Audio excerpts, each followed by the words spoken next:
Retro. And welcome, everybody, to a Tiny Toons episode of the Animaniacast. Huh? Who? What? Ooh, hey, Indiana Jones! Someone as famous as him would certainly know where to locate Mr. DeVille. Gee, is it okay to bother him? Right and wrong have no place here. This is Hollywood.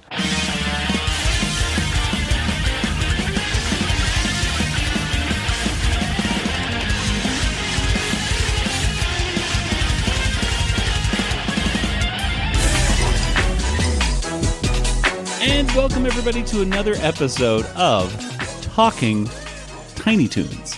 Yes, this, of course, is the spin-off series of the Animaniacast, and today we are talking all about another episode of Tiny Toon Adventures, and we're going to revisit all the cultural references and gags that we could find, and of course, in the end, we're going to give this episode of Tiny Toons a Water Tower rating, just like we do for Animaniacs and Freakazoid and Pinky and the Brain. It's kind of the thing we do. I am Joey, and joining me once again are my co-hosts. There's my brother Nathan. Hey, don't try this at home, kids. This should be done only by trained professional idiots. All right. And across the country in Georgia, there's Kelly. Hello.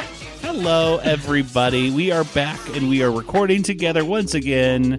Hooray. Hi. Hi. Hi, Nathan. Hi, Kelly. Hi, Joey. Hi, Kelly. We've had a couple weeks off of not being talking to each other. This is kind of nice to be able to actually record talking again. Tiny Toons. We're talking Tiny Toons again. Together. Yes. Well, today we are talking about an episode of Tiny Toon Adventures that once again was voted upon by our patrons over at patreon.com/Animaniacast. That's right. Our supporters over there not only get great bonuses like Creators Commentary Series, and some of them are even getting awesome decals, and some of them are also getting signed cards from Tom Ruger. But they're also getting little bonuses like this. They get to tell us what to do. This is what happens. You know, you put some money down and you're basically in charge of us. So thank you, patrons, for picking this episode. And of course, this episode is Hollywood Plucky. Now, this is the 26th episode of Tiny Toons. However, it's all messed up on the DVD and Hulu. I don't know what's going on. I don't know what's going on. Because if you look this up on Wikipedia, just in general, it'll say episode 7 came out in September or something. But I think someone's just like, well, it must have come out after that episode 6, because that's where it is on the DVD. So this is very confusing. For something like this, I think we might need to... I'm going to go with the initial thing here, calling it episode 26. Yeah, that's... from the only other source that says it's not is Wikipedia, and then, of course, the DVDs have it randomly. And yeah, the DVD says it's episode 8, and then Hulu says it's episode 7. Mm-hmm. But at any rate... It's episode 26. It must be. Sure, so whatever. Nathan and Kelly, if someone were to ask you about this episode, whether it's 26, 7, or 8, Hollywood Plucky, what would you tell them in just a few words? Nathan, let's start with you. Oh, it's like a journey to my old town in California. The beauties and riches of living in the city of angels. Yes, indeed. The traffic and the lovely people that live there, right outside your door. You could open up and there's a sanitation strike every day. Yeah. Kelly, what about you? It reminded me of the one time I went to Los Angeles and Hollywood, and then also Indiana Jones. Oh yes, that's the two are those are highlights. I saw Indiana Jones. I was like, that's a highlight for Kelly right there. Yep. Which I am so excited about the next Indiana Jones coming out. I mean, even though Spielberg's not directing it, we got John Williams coming back, and if Harrison Ford can just stop getting injured all the time. I'm excited that the Paramount Plus is streaming Young Indiana Jones. Oh, and that Sean Patrick Flanery is going to be in The Boys season 3. Oh, that's very cool too. I got to tell you, Kelly, I didn't tell you before. I just this last week ordered the 3 volumes of Young Indiana Jones on DVD because. Well, you didn't have them already. I've had them for years. I didn't. I decided. I saw that they were streaming on Paramount Plus, and I said, you know what? I should get those right now because those seem to go away sometimes when they start streaming. And I don't have Paramount Plus, and I wanted all the extras because there's like tons and tons of extras. Like, yeah. And being a teacher, I'm like, those are good extras for me. So I just went and bought the whole set. I'm expecting it soon. I'm a very excited thing. But we're not talking Indiana Jones on this. We're talking Hollywood Plucky. Talking Tiny Toons. Talking Tiny Toons. And Hollywood Plucky. Nathan, tell us, when did Hollywood Plucky first premiere? What date are we going with? I'm going with October 23rd, 1990, which was a Tuesday. This was the same day that Iraq announced the release of 330 French hostages after their invasion of Kuwait earlier that month, I think. So it's right in that time. It's also 2 days before the first Simpsons Treehouse of Horror episode, because this is a Halloween episode, obviously. Of course. Came out October 23rd. So it's, back when Treehouse of Horror actually came out around Halloween. Yeah, like for so many years. The first one came out on Halloween. So yeah, the for so many years I'm just used to Treehouse of Horror just coming out in September. Sometimes yeah. I think Late even November. once or twice it's been in November as well. Yeah. And I'm like, well, whatever. Of course, the first Treehouse of Horror was like one of the absolute best as well. So. Sure. I remember watching this I don't remember Iraq releasing hostages, but I do remember watching this episode as a kid a few times.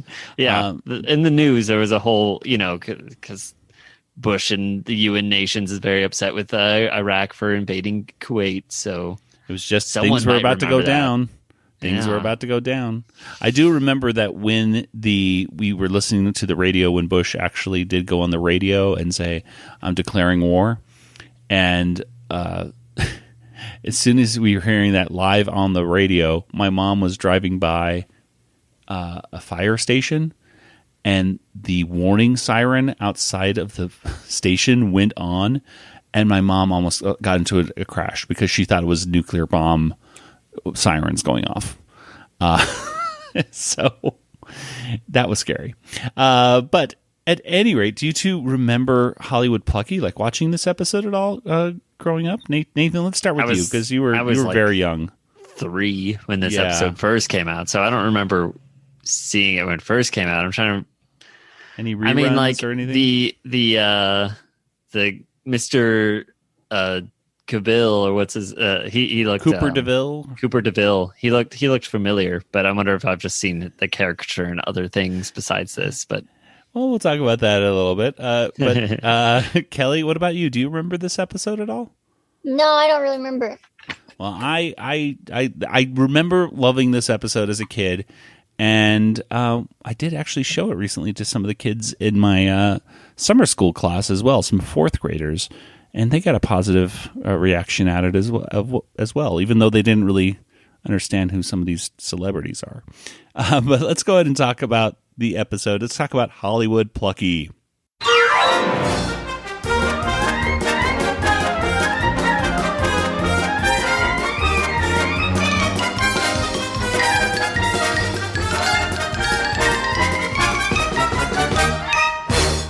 And Hollywood Plucky was written by Sherry Stoner.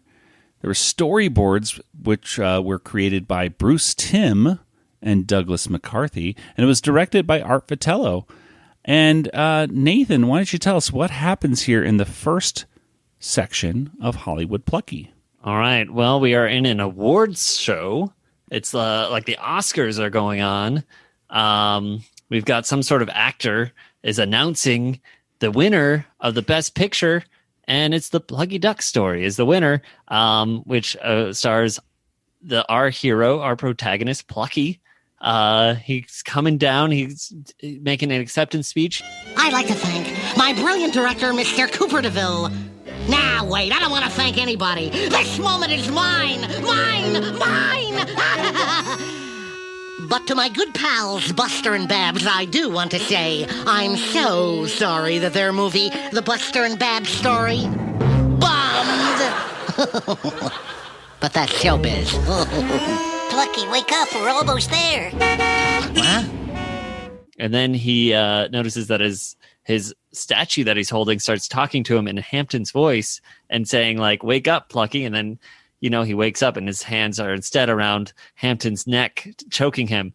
And he finds out, no, they're just on a bus to Hollywood to give the script to Cooper DeVille. So, and we find out that Babs and Buster are actually, they were supposed to join them, but they went to the wrong bus stop because Plucky told them to go to a different bus stop in the middle of the desert. So they will not be joining us in this story, even though they have their own script called the Babs and Buster story that they also wanted to give to Mr. DeVille. There's a quick cut to entertainment tonight for no reason, just to get us back to Plucky, where we he goes to Hollywood and Vine. This is where he gets off the bus, and he's going to the Chinese theater. He sees Indiana Jones putting his name in the cement, and he goes to meet because he's like, hey, Indiana Jones is going to know Cooper DeVille. Let me go ask him how I can get him and maybe get his autograph. Indiana Jones, how do you do? Plucky Duck's the name. Listen, I'm looking for a friend of yours. Goodbye, Duck. Am I going someplace? But instead, he gets stuck in cement, and he gets... So, at least he comes away with some souvenirs, which is nice. But so he gets the whip from Indiana Jones. He gets a cement block, but he can't really walk anywhere. So he's going to try to get the cement block off his feet. So he ties it to a bus, and he grabs onto one of those parking meters. And while the bus is pulling on his legs, he's getting stretched far away. Cooper DeVille comes out of the local shop right there.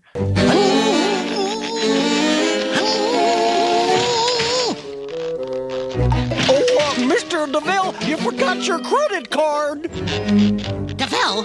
Mr. DeVille, wait! Have I got a script for you?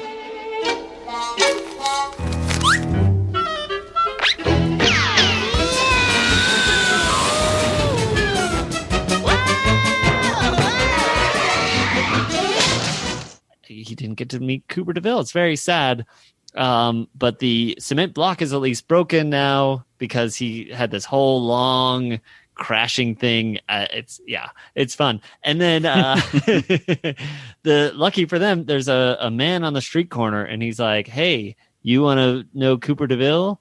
I am part of a movie. I can get you in as actors in this movie so you can meet him. And Plucky and Hampton are very excited, so they go off with his man, and that's the end of the first segment. Yes.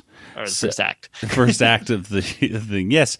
Now, Nathan mentioned the giving away the award. Of course, he sounded a lot like Runt for some reason. But yeah, I noticed that. But he didn't look like Runt. No, it did not look like Runt. It was a caricature, of course, of Dustin Hoffman. And of course, then we go into the Entertainment Tonight parody. I personally like the name Mary Heartless, but this is Mary Vain and John Face instead of John Tesh, because John Tesh does have a very big. He's mostly just a head. I think. I think the caricature of him was very close to real life, actually. But Art Vitello's name appears in the Walk of Fame, and also I believe it appears in the Entertainment Tonight clapperboard. I think they show Art Vitello, and I think some of the other folks working on the episode as well. I don't know those off the top of my head, but yes, Art Vitello's putting his name in there a few times. Besides Indiana Jones, of course, which was an obvious, cool reference right there. We've mentioned a couple times. They mentioned Artie Johnson, and Hampton wants to go see what Artie Johnson's house looks like on the Hollywood tour. And Artie Johnson was he was in Laugh-In, among other things, and of course he was the voice of Newt from the Minerva Mink cartoon, Meet Minerva, I believe. So yeah, he's a smarty every day. You are a smarty every day. Yes, I am. But I think that's about it. I think for the We comes can talk to about stuff. Cooper DeVille's caricature. Oh yeah, if you well, want. Cooper DeVille's caricature. I mean, that's a caricature of Tom Ruger right there. He created Tiny Toons. Oh, he did, and Animaniacs, and but stuff. not yet. Not at this time. Not this time, but Cooper DeVille was he looks like kind of a mixture of if Tom Ruger, Steven Spielberg, and Woody Allen were kind of mixed in a blender. Yeah, you don't hear him talk in this, but when he talks later, he's definitely Woody Allen's voice. Woody Allen, Rob Paulson, Woody Allen voice. Mm-hmm. But yes, what I particularly thought was kind of funny about this was he comes out of the store. You mentioned the store he's coming out of that he forgot his credit card in. Mm-hmm. Stack of boxes, huge. You know, this Cooper DeVille is a really short guy, but he's holding like 6 feet of boxes. He's coming out of Frogricks on Hollywood right there. And there's of course the Fredericks of Hollywood. Frodricks? Is it Fredericks perhaps? I don't know. Frodrick Frankenstein? Well, maybe. But this particular one is Frogricks or Frogricks. And so it's a lingerie store. I just think it was kind of an interesting thing that his character's walking out with so many things, and it's swimsuits and lingerie apparently. So go think of that what you will. What they were saying. Yeah, and I was wondering if his name was also a play on Cecil DeMille. Just yeah, Cecil DeMille. Yeah, the Cecil B. DeMille. Cecil, yeah. Yeah, the MG. I believe I was just thinking of the ready for my close up, Mr. DeMille. Yes, and he was a director for MGM, I believe, if I'm not mistaken. So. Yes, classic Hollywood director. So, or producer, or both. Again, am I an expert? No, I just know the name. So there, you go. But there was a lot of cool stuff in this first little part right here. But let's talk about some of the highlights for you, Kelly. What were some things that stuck out for you? Indiana Jones. Ah, yes. It was a pretty good likeness of him, I thought. Although I thought the idea of Harrison Ford dressing up as Indiana Jones, like he wasn't Harrison Ford, it was Indiana Jones. It was kind of funny that yes, but that's what they do in this episode. It's not Michael Keaton necessarily; it's Batman. When I went to the theater and saw the handprints and stuff, I took a picture of George Lucas and Steven Spielberg, and they'd put their hands and stood in the cement, and so I put my hand on Steven Spielberg's handprint and took a picture. And then at the wax museum right next door, I took a picture with the wax figure of Steven Spielberg. It was cool. Yes. Well, I've been to Hollywood. Of course, Nathan, you've lived. You have to excuse me, everybody. You might hear little puppy bark. Yeah, little puppy barking. My new puppy wants to be on the show as the fourth co-host, and I keep telling him, no, you can't. Maybe next week. Maybe next week he might have a role to. He hasn't even watched the episode. You can't come in here if you're not going to do the work. Exactly. I'm not going to. No. He doesn't even help with show notes. Nothing. He just sits and eats and barks. That's all he does. Anyway. We've been to Hollywood, and it's definitely not the glamorous version that you might think that. Yeah, going in, I thought the when they get out of Hollywood and Vine and see the people that are actually on the streets of Hollywood, I was like, yep, that's still true to life. Even though they've cleaned it up quite a bit, they've tried to do kind of like a Times Square kind of thing with that area. It's still. I mean, Nathan, you've lived in L.A. Yeah, I mean, and also you don't want to go to Hollywood. Like, it's just like there's nowhere to park anyway. There's nothing, like that's not where. If you live in L.A., you don't go to those kinds of places. No, it's just nothing but tourists. It's nothing but tourist shops that have overpriced souvenirs. And but there is a cool Star Wars bar over there, Scum and Villainy Cantina, which I've been to. I just had a Red Bull. But it wasn't the most interesting drink for me. But it's a cool cantina. It's they don't call it Star Wars themed. They call it space themed. But it basically looks like the Mos Eisley Cantina. Oh, that's cool. I don't think that was there when I went. Yeah, that's a relatively new one, and Kevin Smith does podcasts live from there every now and then as well. So they have these kinds of pop up places too that that don't always last. But yeah, but you definitely don't see. When I was watching this with my fourth grade class, they were totally buying into Hollywood. Is when you get there, you'll see celebrities. Like I told them, yep, that's what Hollywood looks like when you actually get there. And they said, well, did you see celebrities? And I just said, no, not on Hollywood. You don't see them on Hollywood and Vine. But I think we should also mention that this episode has a lot of references to Hollywood Daffy, which was a cartoon, I believe, I want to say 1939, but that might be off. But Plucky Duck goes to Hollywood to try to Daffy Duck. I'm sorry. Daffy Duck goes to Hollywood in that version. I was like, then it's really similar. It's really, really similar. No, in that version, he's basically doing a lot of the same things of trying to get past the guard and acting like different celebrities of the time in that version. But one of the first shots of that cartoon is the Hollywood and Vine sign and him getting off of a bus. So very similar plot in this one as well. So that was kind of cool to see. It's a pretty good Daffy Duck cartoon as well. But yeah, are there any other little moments in this first section that we should talk about, or should we just go on to part 2? I still really like when he's choking Hampton. Hampton did look funny. I just love that waking up from the dream, and he's not like upset that he's like. showing this to my students, they did chuckle at that part when he wakes up and he's just squeezing Hampton purple.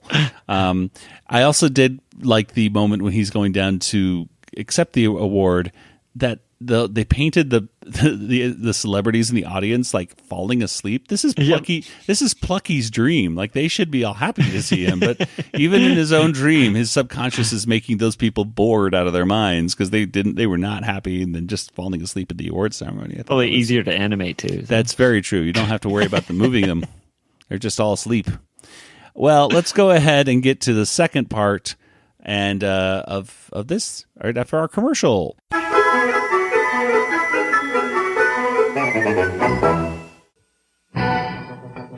They were 3 brothers learning the ways of the ninja, but what started as a game suddenly turned real. Those kids. You should run. You should hide. You should kick their butt. Now 3 heroic kids are taking on one ruthless criminal. Yes! And they're determined to have the last laugh. Enjoy the ride. 3 Ninjas, rated PG, parental guidance suggested. Coming soon. So when we get back from commercial, it's Plucky and Hampton, and they are over at Flavio's restaurant. And so, which I was thinking, Flavio? Like the hip hippo? No. Flavio is like this kind of, I think he's the guy. Is he the guy with the little like afro hair and the 70s shirt and stuff like that? I think. Yeah, he's the one that talks to him. So he's talking to this little chef who sweats profusely all the time. Voiced by Jim Cummings, and a really funny voice. Hey, I've brought some actors to play the parts of the waiter and the valet, in our new Cooper DeVille picture. What? Our new picture. Ah, yes, perfect. You shall play the part of the waiter, and you, my fine piggish lad, shall play the part of the valet, parker of cars, keeper of keys. Gee. Your scenes will be played in the parking lot, so follow me. I'll get you into a wardrobe. Where's Mr. DeVille? He's a shy director. He prefers to hide behind the cameras. Come along. But Plucky's, going to be the waiter, and they're doing a documentary style film. So this is where Plucky basically gets to serve food to celebrity and enter celebrity caricatures, and there's a bunch of them. So let's see if I can list off. Let me go down to our little notes here where we try to list them off here. So the cameos we see, the most obscure one is one of the first ones. Larry and then his brother Daryl and his other brother Daryl, and that's from Newhart. I am a waiter, and so I shall wait. Hello, may I take your order? Hi, I'm Larry, and this is my brother Daryl, and this is my other brother Daryl. What's your catch of the day? Me, lucky girl, you. I watched a bunch of YouTube video. I even linked a YouTube video there. Wow. Now, I do remember Newhart being on TV when I was a little kid, but I wasn't really into it because it was like a show my parents or grandparents would watch. I don't know, Kelly, Nathan? No, I didn't watch it. No, I knew it was very popular and it won a lot of awards. But of course, one of the other brother Daryl in this case was Daryl Hannah. So Daryl Hannah, of course, from Splash, and it didn't sound like her, but I thought it did a pretty good job of doing a Daryl Hannah caricature. There's also Roseanne, who almost eats Plucky when he flies into a sandwich, and Batman, who comes in to Hampton, who is the Green Beret, not Green Beret, Green Valet. Over at this restaurant. And Hampton gets to park the Batmobile, which is really cool. It's like the old, Tim Burton style Batmobile. And when Plucky asks for Batman's coat, it has perhaps the best reveal in the entire episode, which is he zips it down and there is Michael Keaton. May I take your cape, sir?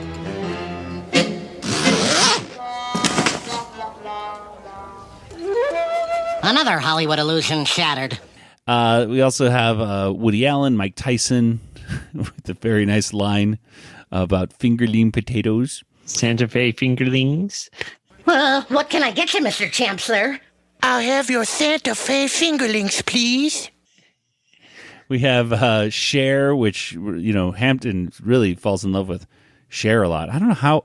I always thought that Cher was like always old, but she still looks the same. And even her mom still looks. I think even Cher's mom is still alive and still looks amazing. Meryl Streep is in it. Cher and Meryl Streep were in movie. They were in that ABBA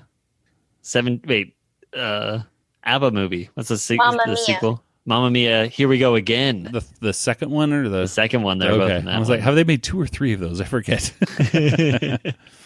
I'm sure they've been in other movies too. The Meryl Streep caricature and impression is very good. I'm just thinking, I was thinking like, I don't, Meryl Streep's impression. I've never seen an impression of Meryl Streep, but I thought that was really good for some reason. I'll have a goat cheese pizza, please. We're proud to present to you the award for Best Entree Ordering in a Lead Role. Thank you.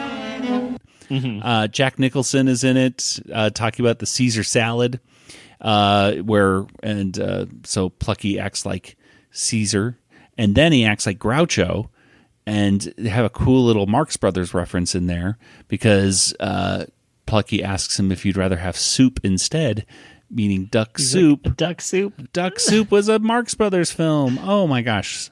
So witty. David Letterman with Paul Scheer. Not Paul Scheer. You put Paul Scheer. Yeah, it's the other guy. It's Paul Schaefer. Schaefer. Yes, yeah, that's thank the you. one. Yeah, Paul Scheer is also bald, but he is not. He was not on the David Letterman show. So Pee Wee Herman has a quick thing dropping off his bike, and of course we have the cast of Star Trek with Bones and Spock and Captain Kirk trying to drop off the Enterprise. Arnold Schwarzenegger has a line about Plucky's touching his thumb, or Plucky's touching his meat with his thumb. Why you have your thumb on my steak? I didn't want it to fall on the floor again. And Clint Eastwood is looking for some wine. There's one thing I gotta ask you, punk. Where's my wine? Oh, here you go. Yeah, but I don't want to do my homework. So homonyms. Yeah, so it's all good stuff. There's a lot of caricatures, and at the end, they all get kicked out because they Hamptons basically destroyed all the cars. So at the end of it, they go to let's see here. They go to the Mr. DeVille studio, and Plucky's excited to be able to get there, but then the garbage truck empties their dumpster all on top of them. And there you go. But they're about to get into the studio. They're ready to go. So that's it for the second part. It was restaurant. It was a restaurant-themed part. But what did you guys think about it? What did you think about all these caricatures and stuff? Nathan, let's start with you. Lots of cameo kind of things. It's kind of fun, but yeah. I don't understand why they thought that this was a good idea to get people that don't know how to serve or ballet to, like, it's just like, seems like a terrible idea. But especially when you're trying to impress celebrities who are all there. Yeah, like, I don't understand. Well, and I assume they would still have to pay them something. Like, I don't know. Like, I know this business did go. I mean, it had to have gone under like afterwards, especially after destroying everybody's car. Yeah. But yeah, it's cartoon logic, as we say. Kelly, what about you? Oh, I thought it was funny. It was full of lots of surprises, and you never know who would be at the table next. And they really fit in a lot of cameos in a very short amount of time. Yes, I did ask my students who were watching this, being 10. Do any of you know who any of these are? And I don't think they knew. They were very curious about when they saw the champ come in. They were like, who's that? Who's that? Who's that? They really were curious about that. And I was like, you ever hear of Mike Tyson? And they're like, oh, yeah. So, yeah, the rest of the caricatures, I think, just went right over their head, which isn't surprising. I mean, Batman, they get that, but they didn't get it when the suit opened up and Michael Keaton came out, which I think we got to mention that this at the time, I think when Michael Keaton was first cast as Batman, Kelly, I don't know about you, but there wasn't really any real internet to say at that point, but for some reason, it broke the internet when Michael Keaton was cast. I mean, everyone, all these fanboys were going, no, like there was anger about, like, how could they cast him? He's not tall enough. He's not, this or that. The only other time I remember such a big uproar about casting was like when Tom Cruise got cast as Lestat in Interview with the Vampire. And that also made, big waves. Yeah, and both pre-internet, it was a big thing. Now, I haven't seen Interview with a Vampire, but I haven't heard anything bad about his performance, right? I mean, even the author ended up saying, yeah, it was a pretty good choice, I think. So yeah, and of course, Michael Keaton, for a lot of people, is their number one Batman these days. Yeah, he's like the popular one now. Exactly. So, and of course, I'm very excited about I haven't been excited about any DC EU films. I saw Wonder Woman, really liked that. I saw Wonder Woman 84, and I thought it was one of the worst movies I've ever seen. The Harley Quinn, I saw Birds of Prey, that was good. But the new Flash movie is going to have Michael Keaton coming back as older Bruce Wayne / possibly older Batman in it. Because I guess they're going to multiverses. Because that's the new thing to do, Bring in Terry McGinnis as the new Batman Beyond. Oh, yeah. Well, they better. I think that's what that'd be cool. They should do. But it would be curious to see if they keep that, Tim Burton aesthetic. I almost said Tim Allen aesthetic. Those are very different things. Yes, exactly. Okay. But it's interesting to see if they keep his style despite, different directors and stuff like that. I'm anxious to see what goes on with that. So, but yes, it was that whole thing of, him opening up the suit and just being this short little guy. I was just like, yep, that was a lot of that internet thing right there. And we should mention that in the wiki, it says that the gag credit for this episode was that Bruce Timm was the caricaturist. And I'm thinking, I don't think that's the gag credit. I think that's truly, he was the caricaturist of these celebrities, showing how to draw them and everything. It's kind of part of what he does. He designs characters for series, and like whether it was Batman or any of the other superhero shows, even like Freakazoid, he did a lot of the initial designs. So yeah, I would think he was the caricaturist of this, and there were good caricatures. in this one. It's still funny though, so yeah, I guess. I mean, Bruce Timm, of course. Sure. Bruce Timm, of course, doing the Batman animated series, and then Batman having such a big part in the second, section is, I guess, just a cool coincidence. But I don't necessarily think it's a gag. But that's that. Anyway, good second section right here. Let's go and go to the third act. Kelly, why don't you tell us what happens here in the third act of Hollywood Plucky? All right. In the third part of the episode, they're outside the DeVille studios, and Mr. DeVille's in his limo, and Ralph the guard, whom we recognize from Animaniacs, of course, he greets them and by name, and so Plucky realizes that he's right there next to Mr. DeVille's car, and so he says, now all I need to do is get inside the studio. And then Ralph's asleep, and they try to get by, and Ralph stops him, and he tells him he's gonna give his script to Mr. DeVille, and he asks for a pass, and Plucky gives him his hall pass from Acme University. Acme University Hall Pass? Our alma mater. Well, why didn't you say so?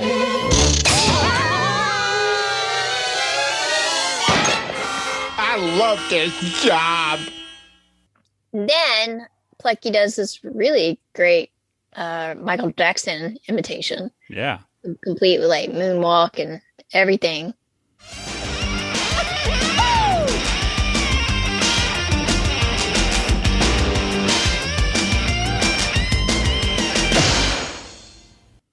I don't know. I felt like maybe if he'd cut the act a little bit shorter, he might have gotten by, because he kind of kept it going for a little bit. And then he's imitating Rocky from the Rocky movies, and he's going, "Yo, Adrian." And then Ralph hits him with a boxing glove. Yo, Adrian! And then Plucky imitates Johnny Carson, and it still doesn't work. Ralph turns Plucky into like a golf ball shaped thing and hits him with a golf club. Because you see, Johnny Carson used to do that in the monologues. He used to do the fake swing. Yeah, I don't really remember that. I used to watch Johnny Carson as a kid. I shouldn't have, because it was way too late, but I did. So the he knocks Plucky right next to Hampton, and he breaks up into little pieces, and then wants to know if anybody's got any super glue. When it's funny because you kind of think that's where it's going to end with that comment, but then the next scene, he's literally piecing himself back together with some super glue. And he attaches his bill back onto his face. And then they sneak aboard a tour bus that drives by. And then Plucky tells Hampton he's going to meet up with him later. And he jumps off the tour bus and lands in the shark pond. Next stop, I'm out of here. We'll meet back at the front gate. And now we'll stop at I'm gone. Our really scary shark pond.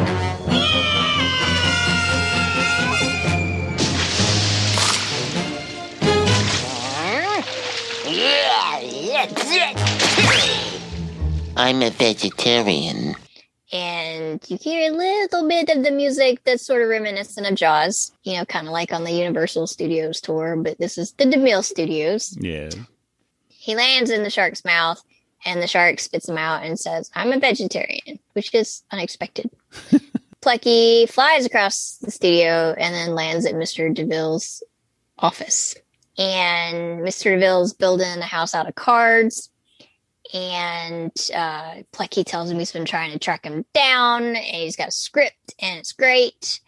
And he proceeds to tell what it's about, and it starts when he was a baby. And it all starts when I was just a little egg.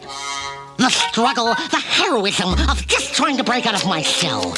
And then there's like this dramatic moment where he enters kindergarten. And the horror. And there's a big musical number at the end, and he's acting that out, and which kind of that reminded me a little bit of like the ending of the Muppets 3D a little bit. Yes. You too? A glorious 3-hour finale. You got a minute and a half. Okay. So then Mr. DeVille says, yeah, I think it'd be like a mega blockbuster, make tons of money. And Plucky's like, yeah, really? He's like, yeah, because I just made this movie, except it's called The Buster and Babs Story. And I found these 2 rabbits kind of wandering in the desert at a bus stop. And they had the perfect script. So then Plucky realizes that his whole chance was ruined, and he hits himself on the head, and then kind of rethinks maybe he shouldn't have left Buster and Babs behind at the bus stop, and that he's sorry. And then Hampton catches up with him and asks him if he feels any better, and Plucky says he does. And who needs money when you've got friendship? But Plucky is still mad because it's Plucky. And he wanted fame and fortune and glory, and that's really all he cared about. I mean, who needs hundreds of adoring fans crawling all over each other to simply catch a glimpse of you? Who needs all that money, that attention, all that glory? I do! I need it! I want it! I want it and I need it! Give it to me! Where's my money? Money, attention, and glory! Right now, right here, right in the old feathered palm. I like that last shot when he talks about it, because the iris is closing and he actually pops to the opposite side of the iris, which makes me wonder if he's like in an alternate dimension now of like this black void or something. It was a very cool shot, but a lot of cool stuff in here. Let's talk about, I guess, any of the references. I mean, we talked about the celebrity camp, things he was, trying to act like.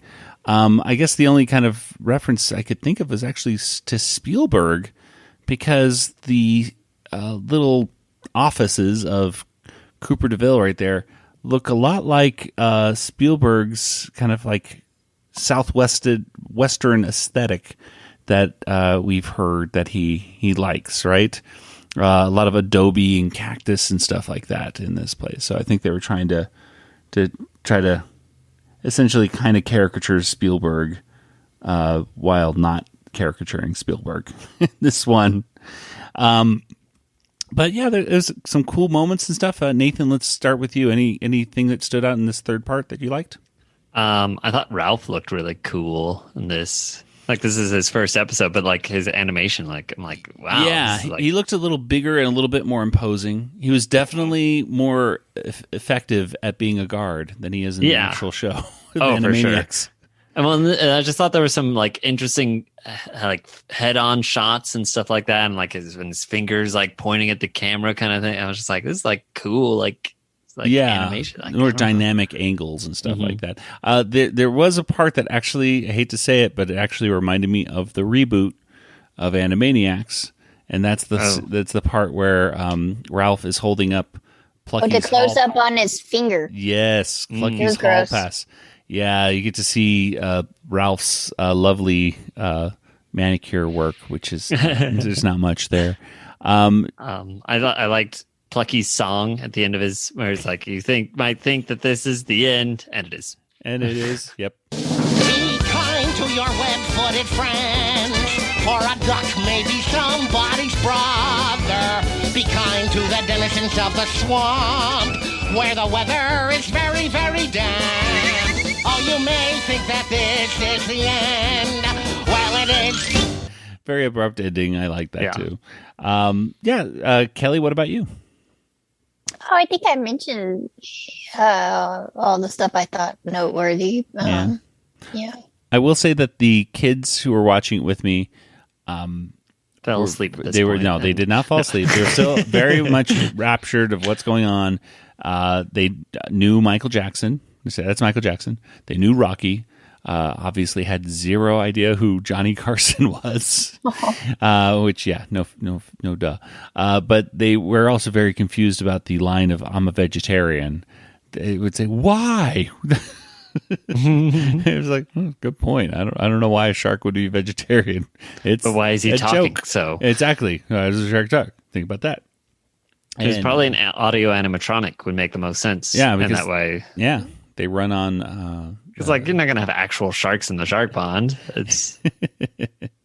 It was a very long drop to that shark pond. Yeah, I mean, it was like a 30-foot drop. I like the way Plucky says, like, "Here I go." Yeah, there I go. It's like the first stop. I'm out of here. And then... Yeah, exactly. Well, I'm obviously close enough. Well, at any rate, let's go ahead and get to our water tower rating.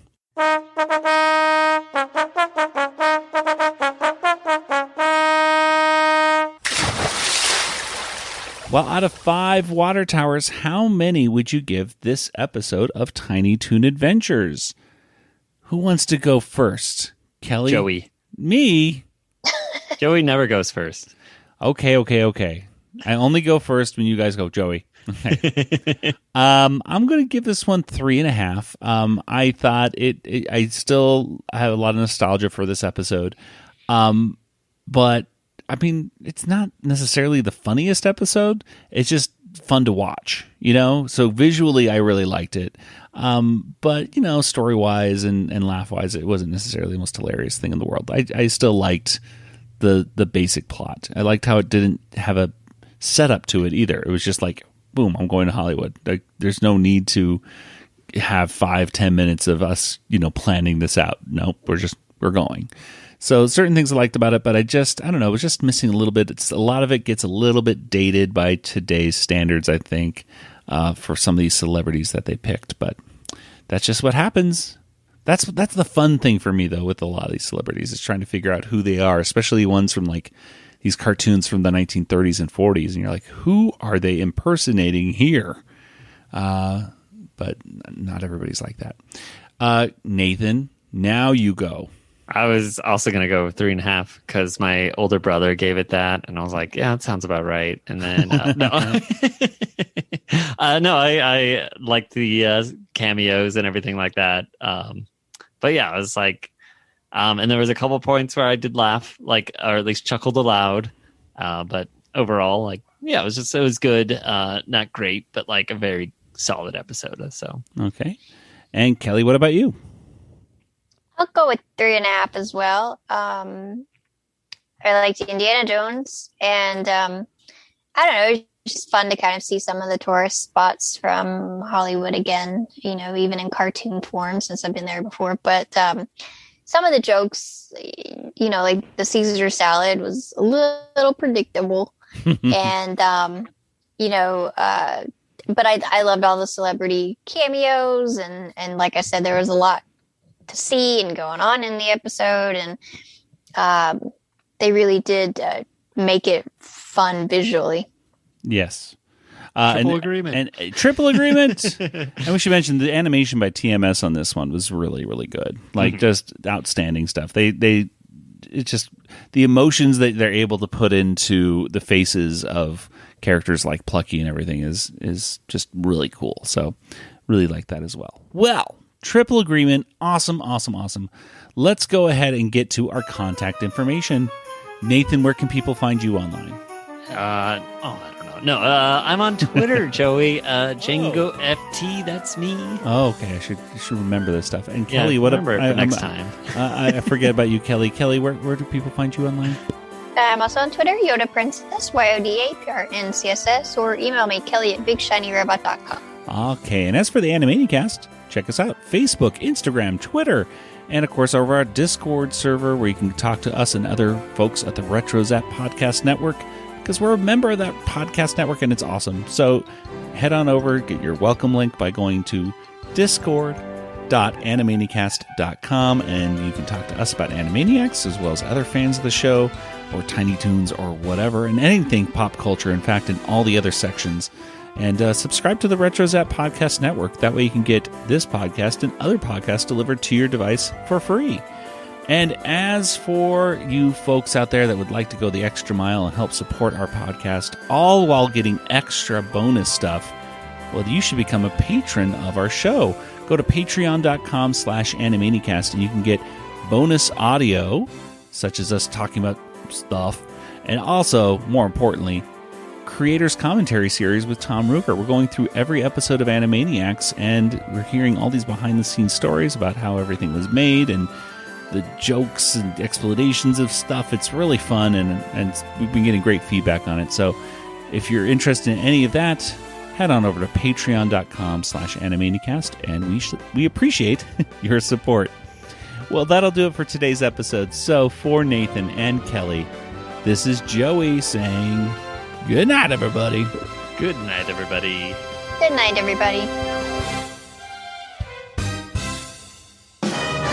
This podcast is not endorsed by Warner Brothers or Amblin Entertainment and is intended for entertainment and information purposes only.